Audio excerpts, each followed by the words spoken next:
நம்மக்கிட்ட ஆர்டர் பண்ணுற கஸ்டமர்ஸ்க்கு ஒரு பர்ஃபெக்டான ப்ரௌனியை சூப்பரான டேஸ்ட்டில் கொடுக்கறதோட மட்டும் நம்ம கடமை வந்து முடிஞ்சிடாதுங்க. நம்ம கஸ்டமர்ஸ்க்கு நம்ம அனுப்புகிற ப்ரௌனி பார்த்திங்கன்னா சேஃபாகவே போய் ரீச் ஆகணுங்க. நம்ம சப்ஸ்கிரைபரில் நிறைய பேர் இந்த கொஸ்டின் தான் கேட்டிருக்கீங்க. சிஸ்டர், நான் இப்போ தான் ஹோம் பேக்கிங் பிஸ்னஸ் ஸ்டார்ட் பண்ணியிருக்கேன். கொரியர்லாம் பேக்கிங் எப்படி பண்ணணும், எப்படி சென்ட் பண்ணணும், ஒரு டீட்டெயிலான வீடியோ போடுங்க சிஸ்டர்னு கேட்டிருந்தீங்க. ப்ரௌனியை பேக் பண்ணுறதுக்கு நான் பிவிசி பாக்ஸ் தாங்க ஸ்டார்டிங்கில் யூஸ் பண்ணிகிட்டு இருந்தேன். இந்த மாதிரி பிவிசி பாக்ஸ் யூஸ் பண்ணும்போது கூட எனக்கு ப்ரௌனி டேமேஜாக தான் போய் ரீச் ஆகிருக்கு. என்ன தான் நம்ம ஒரு சூப்பரான டேஸ்ட்டில் ப்ரௌனிஸை கொடுத்தாலும் கஸ்டமரோட சாட்டிஸ்ஃபேக்ஷன் ஒன்று இருக்குல்ல. கஸ்டமர்ஸ்க்கு ஃபுல்ஃபில்லாக இருந்தால் தானங்க நமக்கும் ஃபுல்ஃபில்லாக இருக்கும். எனக்கு வர ப்ரௌனி ஆர்டர்ஸ் எல்லாம் நான் இப்படி தாங்க பேக் பண்ணி நான் கொரியரில் சென்ட் பண்ணியிருக்கேன். நான் சொல்லியிருக்க மெத்தடை ஃபாலோ பண்ணி ப்ரௌனியை இந்த மாதிரி பேக் பண்ணி பாருங்கள். ப்ரௌனிக்கு மட்டும் இல்லைங்க, இந்த பாக்ஸுக்கு கூட டேமேஜ் இல்லாமல் போய் ரீச் ஆகும். இந்த மாதிரி கார்ட்போர்டு பாக்ஸ் வந்து நீங்கள் வாங்கிக்கோங்க. இந்த பாக்ஸ் பார்த்தீங்கன்னா பேக்கிங் மெட்டீரியல் கிடைக்கிற எல்லா ஷாப்லேயுமே அவைலபிளாக இருக்குங்க. அப்படி இந்த மாதிரி ஷாப்ஸ்லாம் எதுவும் இல்லைன்னா கூட நீங்கள் அமேசான், ஃப்ளிப்கார்ட்டில் சர்ச் பண்ணி பாருங்கள். இந்த மாதிரி கார்ட்போர்டு பாக்ஸ் வந்து ஈஸியாகவே கிடைக்கும்.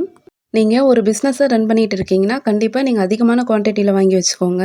குவான்டிட்டி அதிகமாகும் போது நமக்கு ப்ரைஸ் வந்து ரொம்பவே லெஸ் பண்ணி கொடுப்பாங்க.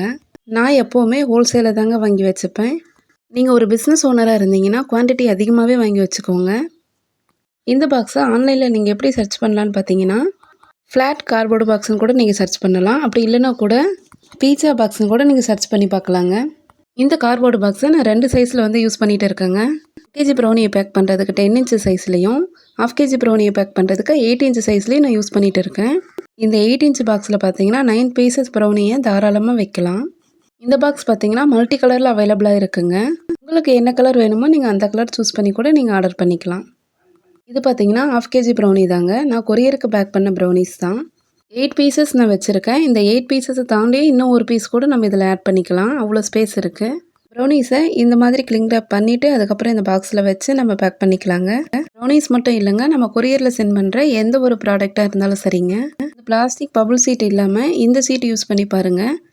நம்ம பார்சலுக்குள்ளே இருக்கிற ப்ராடக்ட் மட்டும் இல்லைங்க, அந்த பாக்ஸுக்கே வந்து எந்த ஒரு டேமேஜும் ஆகாது.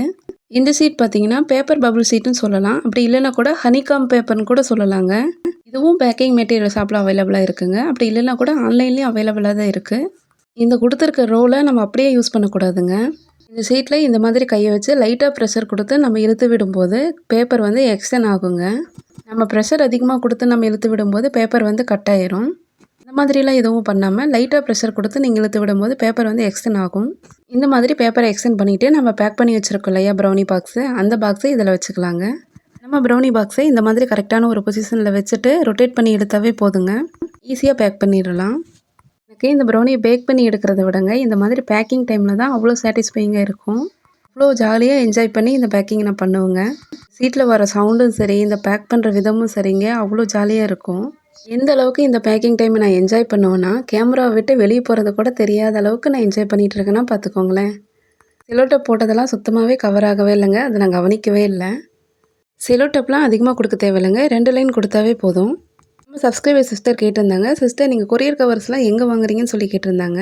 கார்ட்போர்டு பாக்ஸ் வாங்குற மாதிரி தாங்க. பேக்கிங் மெட்டீரியல் ஷாப்பில் எல்லாமே அவைலபிளாக இருக்குது. நீங்கள் ஷாப்பில் கூட வாங்கிக்கலாம். அப்படி இல்லைன்னா கூட நீங்கள் ஆன்லைன்லேயும் சர்ச் பண்ணி வாங்கிக்கலாங்க. ஆன்லைன்லேயும் அவைலபிளாக தான் இருக்குது.